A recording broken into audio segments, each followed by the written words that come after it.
네, 안녕하세요. 주식은 역시 기리기리세 기리십니다. 안녕하세요, 기리분들. 자, 오늘은 11월 11일 빼빼로 데이입니다. 혹시 유부남 기리분들이 계시다면 집에 갈 때 꼭 빼빼로 사들고 가시는 거 잊지 마시기 바랍니다. 바로 내용으로 들어가도록 할게요. 같이 공부하시죠. 렛츠 기리.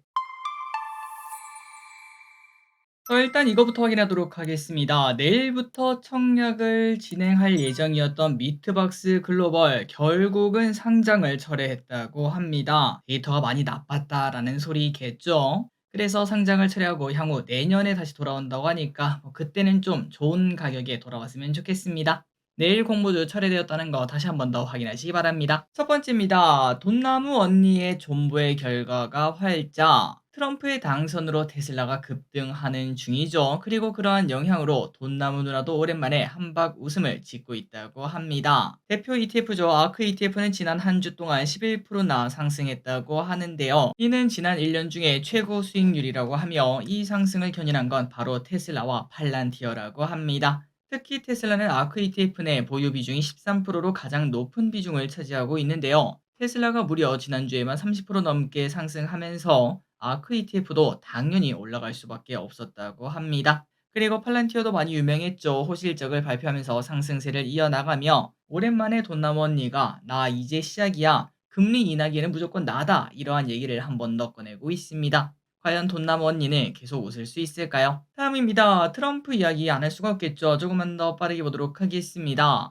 자, 트럼프 당선인이 취임 후 가장 먼저 할 일이 뭘까라고 고민을 해본다면 일단은 관세 때리기는 당연히 나올 거고요. 그리고 플러스 파리 기후 협약에 대한 탈퇴가 포함될 것으로 보인다고 합니다. 참고로 이 협약은 버락 오바마 대통령 시절에 협정을 비준했는데 벌써 8년 전인가요? 트럼프가 되자마자 첫 해 탈퇴를 선언했었고 그리고 바이든이 되자마자 다시 가입했는데 이번에 또다시 바로 탈퇴할 것으로 보인다고 합니다. 참고로 유엔 기후협약총회가 오늘부터 열리는데 이번 핵심 의제는 신규 기후 재원 목표를 수립하는 거라고 합니다. 그러니까 앞으로 돈을 좀 더 모으자 이렇게 으쌰으쌰 할 때인데 마침 또 트럼프가 우리는 안 해요. 미국은 빠질게 이렇게 말하다 보니까 지금 현재 다른 선진국들도 재원 확대에 소극적인 입장을 보일 것으로 예상된다고 합니다. 이런 부분 때문에 친환경 관련주가 약할 수밖에 없는 거겠죠.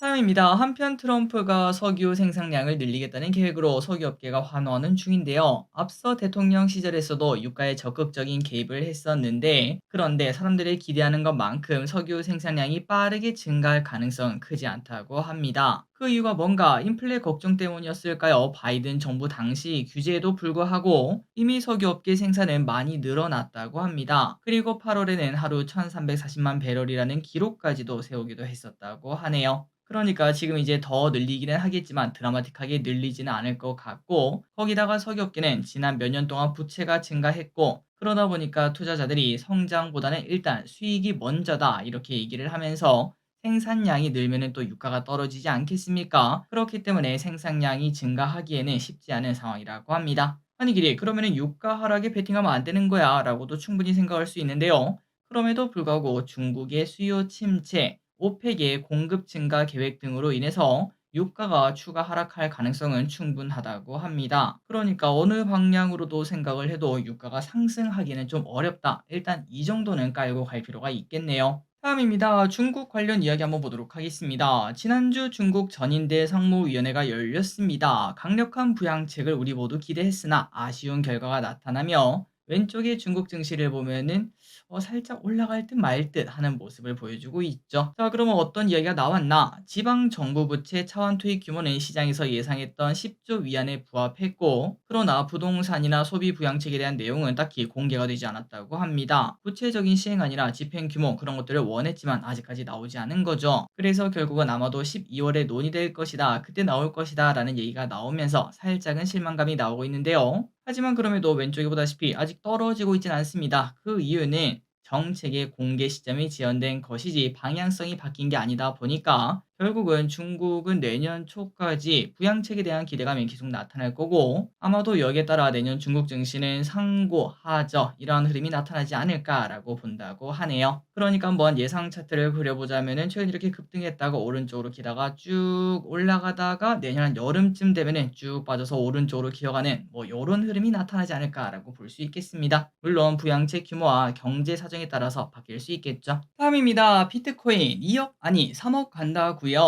자, 반감기 이후 6개월이 지난 시점 그리고 트럼프의 코인 대통령 선언 이런 것들을 봤을 때 판은 확실하게 깔렸다라는 얘기가 나올 것 같습니다. 이미 우리는 숱하게 공부를 했기에 많은 분들은 코인 혹은 코인 관련주를 담으셨을 것 같은데 그런데 그 포지션이 더 길게 가도 될 것 같은 상황이 펼쳐지고 있습니다. 자, 그러다 보니까 이왕이면 국내 증시에 좀 자금이 들어왔으면 좋겠는데 국내 증시는 하락하고 코인은 올라가다 보니까 코인 쪽으로 확실하게 자금이 유입되는 모습이라고 합니다. 실제로 업비트에 따르면 거래대금이 13조 수준으로 최근 급등하는 모습을 나타내고 있고 이러다가 업비트 한 곳의 거래대금으로 코스피 코스닥을 합친 거래대금을 역전할 수도 있다. 이러한 얘기까지도 등장한다고 합니다. 또한 가장 유명한 사람이죠. 부자아빠 기요사키는 지금이 저점이라며 더 오르기 전에 사라고 강력 추천을 계속하고 있다고 합니다. 과연 비트코인 어디까지 올라갈 수 있을지 그리고 비트코인이 이렇게 신고가를 내면은 알트코인이 올라간다는 걸 집중할 필요가 있겠습니다. 다음입니다. 이 와중에 국장을 떠나시는 분들이 많아지고 있다는 소식이 쏙쏙 들려오고 있습니다. 그런데 개인적으로 이런 소식을 볼 때마다 이제는 미장이 끝날 때가 되었나 라는 인간 지표 뭐 그런 거 있잖아요. 그런 생각도 조금 들긴 하는데 일단 보도록 하겠습니다. 자, 미국 증시가 잘 나가고 있는데 한국은 오늘 또 하락하고 있습니다. 그러다 보니까 한국을 떠나 미국 증시로 나가는 투자자들이 많아지고 있다고 하고요. 실제로 국내 투자자들이 보유하고 있는 미국 주식의 값이 처음으로 1천억 달러를 돌파했다고 합니다. 국내 증시는 우울한데 미국에서는 트럼프 랠리가 이어지고 그다음에 이제 아래 댓글만 봐도 아직도 국장하는 바보 없지 등등 이러한 댓글이 막 달리고 있잖아요. 그러다 보니까 실제로 미국으로 가는 사람들이 많아지고 있으며 또한 미국 증시가 올라가다 보니까 평가액도 올라가지 않겠습니까? 그래서 이러한 현상이 나타나고 있습니다. 자, 한편 시장에서는 이러한 쏠림 현상이 앞으로 더 심화될 것이라고 하는데요. 미국 우선주의를 강조하는 정책으로 국내 업체들은 위축되고 미국의 영향력이 더 커지기 때문에 지금이라도 가야 된다. 이러한 얘기도 나오고 있습니다. 자, 저 기릭 같은 경우에는 국장을 열심히 하는 사람 아니겠습니까? 그래서 개인적으로는 내년에는 국장이 한 해가 될 것이다. 이런 생각을 하고 있긴 한데 과연 내년에도 미국장만 웃고 있을지 한번 보도록 하겠습니다. 다음입니다. 삼성자산운용에서 트럼프 수의 ETF 10개를 추천했다고 합니다. 일단 키워드는 5가지라고 하는데요. 보호무역주의, 규제 완화, 반사이익, 제조업 강국, 전력 인프라 요렇게 본다고 합니다. 각각 설명을 간단하게 보도록 할게요. 일단 보호무역입니다. 뭐 관세를 빵빵 때린다는 거겠죠. 그래서 결국 미국의 러셀에 관련된 ETF와 미국 반도체 ETF를 추천한다고 합니다. 그리고 다음으로는 규제 완화, 규제를 푼다는 건데 결국은 미국 AI 테크, 그 다음에 S&P 500 금융 이 두 개의 ETF를 관심 있게 보라고 하네요. 다음으로는 반사이익입니다. 어디서 반사이익이 나오나? 바로 미국이 중국을 때릴 것으로 보이기 때문에 그 반사 수혜가 기대가 되는 인도 니프티 50, 그 다음에 조선, 우리나라 요즘 조선 엄청나게 뜨겁지 않겠습니까? 이 ETF를 관심 있게 보라고 하고 그리고 제조업 강국입니다. 미국 산업에 투자를 하라고 하는 건데요. 미국 산업재, 에너지 이러한 ETF를 보라고 합니다. 마지막으로는 전력 인프라 뭐 다들 아시겠죠? 미국 AI 전력 핵심 인프라 그리고 AI 전력 핵심 설비 ETF 이러한 친구들을 보라고 하는데 굳이 이러한 ETF를 보지 않더라도 이 관련 5가지 단어를 보는 것도 괜찮을 것 같습니다. 다음입니다. 하지만 안 좋은 곳은 분명 존재하고 있습니다. 계속 말씀드리고 있죠. 트럼프가 당선되면서 미국에서 인기를 끌고 있는 화장품, 음식 등 수출 업종에 비상이 걸리고 있습니다. 지난주에도 우리가 공부했었죠. 수출을 열심히 하는 반도체와 자동차가 안 좋다고. 그리고 거기에 이어 화장품과 식품도 당연히 안 좋을 수밖에 없을 것 같습니다. 관세 때문이죠. 화장품주들은 특히 올해 미국 수출액이 같은 기간 61%나 증가하면서 가파른 성장세를 보인 만큼 보호무역이 강화가 된다면 피해가 클 수밖에 없습니다. 특히 중소기업들의 수출이 활발했던 만큼 부담이 더 클 수밖에 없다고 합니다. 그리고 식품주도 마찬가지입니다. 미국 수출이 10월 말을 기준으로 전년보다 56%나 증가했다고 하는데요. 그런데 여기서도 관세가 혹시나 나타난다면 당연히 힘들 수밖에 없겠죠. 그러다 보니까 식품주, 화장품주 전부 다 나쁜 흐름을 나타냈습니다. 특히 화장품이 오늘 매우 안 좋은 흐름을 나타냈네요. 하지만 그 반면 전력 설비는 대단합니다. 올해 초 그리고 중순에 뜨거웠던 섹터인 실적 3대장 전력 설비, 화장품, 음식료인데 하지만 화장품과 음식료는 지고 있지만 트럼프 수혜다 이러한 얘기가 나오는 전력 설비는 신고가 행진을 보여주고 있습니다. 자, 오늘 HD 현대일렉트릭은 사상 최고가를 또다시 경신했고요. 트럼프가 되면서 인프라 투자 속도가 빨라질 것이라는 기대감이 등장했다고 합니다.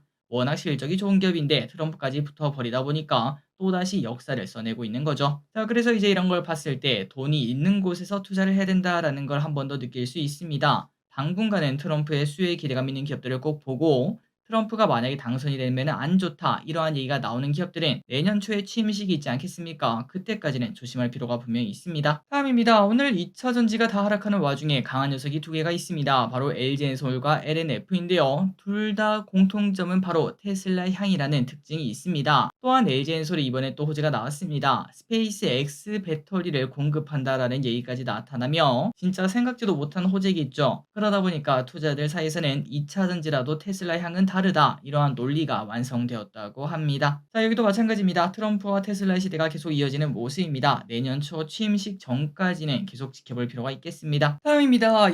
이수페타시스가 무려 22%나 급락하는 모습을 나타냈습니다. 공시 내용도 문제지만 시간 때문에 많은 욕을 먹었었죠. 유상증자를 무려 5천억이나 때려 버렸는데 지난주 금요일 6시 반에 공시를 올리는 만행을 보여줬습니다. 그러다 보니까 메리츠 증권 등 이러한 증권사에서는 이해할 수 없는 결정이라며 목표 주가를 32,000원으로 대폭 하향 조정을 했습니다. 투자 의견도 중립으로 사실상 매도 리프트를 꺼냈죠. 그렇다면 욕을 먹는 이유가 뭔가 바로 이 유증으로 뭐 하나 봤더니 2차 전지 소재 기업인 제이오 경영권 인수에 쓴다라는 얘기가 나왔습니다. 원래 우리가 이스피타시스를 봤던 이유는 AI 기업이라서 그 부분을 기대하고 매수를 했는데 그런데 갑자기 우리 돈 뜯어다가 2차 전지 투자할래용 이렇게 말을 하니까 투자들의 불만이 클 수밖에 없고 오늘 주가는 급락을 피하지 못했습니다. 다음입니다.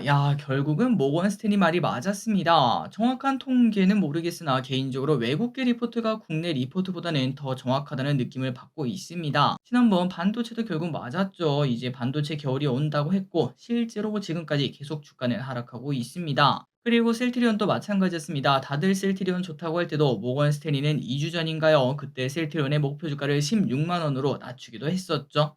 그런데 결국 이번에 3분기 실적이 공개가 되었는데 신약 진펜트라의 매출이 예상보다 저조하게 나오면서 국내 증권사도 목표 주가를 이제야 낮추기 시작했다고 합니다. 한국투자증권은 22만 원을 제시. 그래서 이제 앞으로는 해외에서 나오는 리포트가 있다면 바로바로 신경 써서 확인해 보도록 할게요. 다음입니다. 한때 와인에게 탈탈 털렸던 국산 맥주. 하지만 다시 와인의 매출 비중이 하락하면서 국산 맥주가 주류 판매 1위 자리를 차지할 것으로 보인다고 합니다. 이마트의 전체 주류 판매 실적을 보면 작년에는 와인이 23.9%로 정말 높았죠. 그런데 올해는 22.3%로 하락하고 있으며 이 기회를 놓치지 않고 국산 맥주 비중이 25%로 1등으로 올라왔다고 합니다. 그리고 또 특이한 거는 이렇게 국내 맥주 판매량이 올라오는 데는 비알콜 맥주 매출이 증가했기 때문이라고 합니다. 작년보다 12.2%나 비알콜 맥주의 매출이 증가하면서 알코올 없는 맥주의 수요가 늘어나는 것도 많이 특이한 부분이라고 하네요. 다음입니다. 의료계가 비상이라고 합니다. 예전부터 기후변화로 인해서 이런 상황이 벌어질 것이라고 예상은 하였으나 막상 닥치니 피해가 커져가고 있다는 소식. 그렇다고 뭐 가을옷을 안 팔 수는 없었겠죠. 또 가을옷이 이쁘다 보니까 열심히 의료계는 준비를 했으나 예상보다 여름이 더 늦게 끝났고 겨울은 또 갑자기 다가오다 보니까 한섬의 3분기 매출은 작년 동기보다 3% 감소, 영업이익은 30%나 감소했으며 신세계 인터내셔널의 매출도 6% 감소, 영업이익도 65%나 감소했다고 합니다. 다만 아직까지 끝나지 않았다고 합니다. 지금 의료계는 최대 성수기인 4분기를 노리고 있다고 하는데요. 확실히 날씨가 추워진다면 충분히 단가가 높은 겨울옷이 많이 팔릴 수도 있겠죠. 과연 실적이 깜짝 상승을 나타낼지 볼 필요가 있겠습니다. 마지막 소식입니다. 이제는 바닥이라고요. 디스플레이의 전방 산업이라고 할 수 있는 IT 기기의 수요가 예상했던 것보다 부진한 흐름을 보여주고 있는데요. 최근 스마트폰의 업그레이드나 혁신이 부족하면서 교체 수요가 큰 폭으로 감소하고 있는 추세 때문에 그렇습니다. 자, 그런데 뭐 매년 나오는 얘기인 것 같긴 하지만 내년은 다르다라는 얘기가 또 나오고 있습니다. 삼전은 점유율 회복을 위해서 내년에는 3단 폴더블 폰이나 롤러블 폰을 출시할 가능성이 있다고 하며 그리고 아이폰은 좀 더 얇아진 슬림형 모델을 출시할 것으로 보인다고 합니다. 그리고 26년에는 아이폰 또 폴더블 폰을 출시할 것으로 예상된다고 하네요. 또한 AI의 고도화도 있습니다. 스마트폰에 적용되기 시작한 온디바이스 AI가 고도화되고 중화권에서도 AI 기능을 탑재하기 시작할 것으로 예상된다고 하는데요. 그러다 보니까 스마트폰의 교체 수요가 확대될 것으로도 예상된다고 합니다. 뿐만 아닙니다. 미국의 중국 대리기도 강화될 예정입니다. 그래서 현재 중국 업체들의 국가 보조금을 토대로 글로벌 LCD의 72%, OLED의 51%를 점유하고 있는데, 그런데 미국이 이 부분을 때리게 된다면은 국내 업체 수혜 기대가 분명 나타날 수도 있겠죠. 그리고 중장기적인 성장도 가능합니다. 메타의 오라이언 기억나시죠? XR 기기도 향후 중저가 모델들이 확산되고 우리 생활에 침투하게 되면은 새로운 시장이 열리게 될 것으로 당연히 보입니다. 그리고 마지막으로 이 부분이 좀 신기했는데요. IT 하드웨어의 업종은 통상적으로 4분기에 저점을 기록하고 연말 연초부터 회복세를 보여온 그러한 특징이 있다고 합니다. 자, 오른쪽에 한번 차트를 보시면은 최근 4개년도의 차트 흐름인데 10월달, 11월달 이때 저점을 대부분 찍고 12월부터는 슬금슬금 올라가는 모습. 그래서 뭐 연도마다 다르지만 짧으면 한 달, 두 달, 아니면 길면 한 세네 달 정도 올라가는 모습을 나타냈기 때문에 앞으로 IT 하드웨어 관련 기업들은 좀 관심 있게 볼 필요가 있다. 이런 얘기가 나타난다고 합니다. 그리고 또 이러한 흐름이 나타난 이유는 연말에는 쇼핑 시즌이 나오죠. 그 다음에 CES 또 사람들의 기대감이 터질 때 아니겠습니까? 1월 효과에 대한 기대감도 나타나다 보니까 상승세를 보이게 된다고 합니다. 심지어 지금 주가도 역사적인 저점권이다 보니까 반등이 나온다면 더욱더 기대가 된다고 하네요. 자, 그래서 LG전자와 디스플레이 차트 월봉을 한번 보면은 지금 완전 오른쪽으로 깔려있는 모습입니다. 여기서 반등이 나오면 생각보다 강할 수 있겠죠. 과연 최근 4년 동안 그랬듯이 또 12월, 1월, 2월 상승을 나타낼지 보도록 하고, 그리고 차트를 봐도 이런 식으로 항상 연초에는 급등하는 모습을 나타냈던 것도 볼 수 있습니다. 자, 오늘의 공부 여기까지 끝났습니다. 항상 이렇게 같이 공부해서 진심으로 감사합니다. 지금까지 길이셨습니다. 빠이요.